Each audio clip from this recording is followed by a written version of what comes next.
In this video series, we are looking at the interaction between science and Christianity to help dispel the false idea that science has proven Christianity to be superstition and myth. One of the misconceptions that people have regarding this is the incorrect idea that the Middle Ages were a dark time, therefore sometimes referred to as the Dark Ages. They have a misconception that the Middle Ages were a dark time when the church squashed all scientific advancement.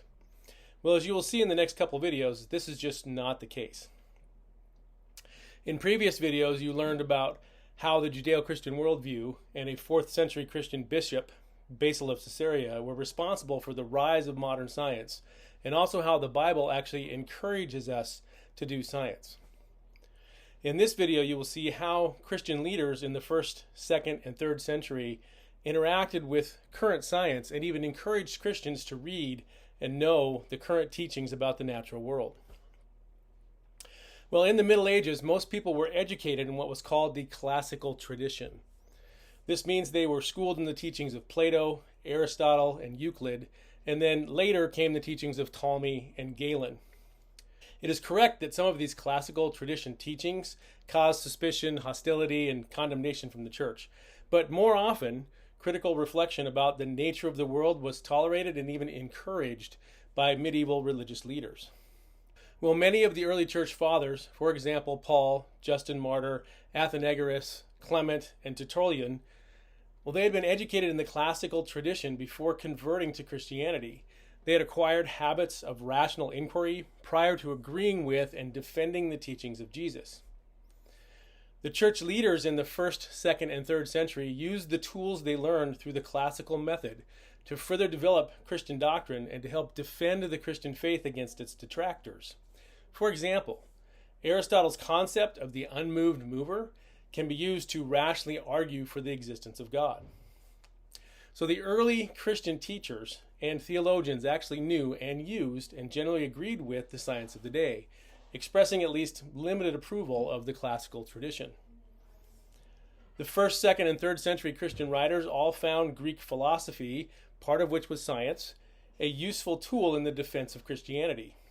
The Apostle Paul accepted and knew all the science of the day, teaching that knowledge of the natural world will point you to the correct creator. Much of Paul's teachings to the Epicureans and the Stoics at the Areopagus in Athens seems to allude to Stoic beliefs. The Stoics could reasonably be described as the logic teachers and the physicists of the day. So Paul, using their teachings, reflects sympathy with the current science. Paul appeals for a new examination of divinity from practical engagement with the world. He doesn't ask them to throw out their science. He instead asks them to look at it with new eyes to see that nature actually points to God. In Romans, Paul champions natural theology and a critical reflection of the natural world. Clement of Rome, the first apostolic father of the church, who was discipled by the apostle Peter, accepted a good deal of Greek mathematics and astronomy, including the belief that the earth was spherical.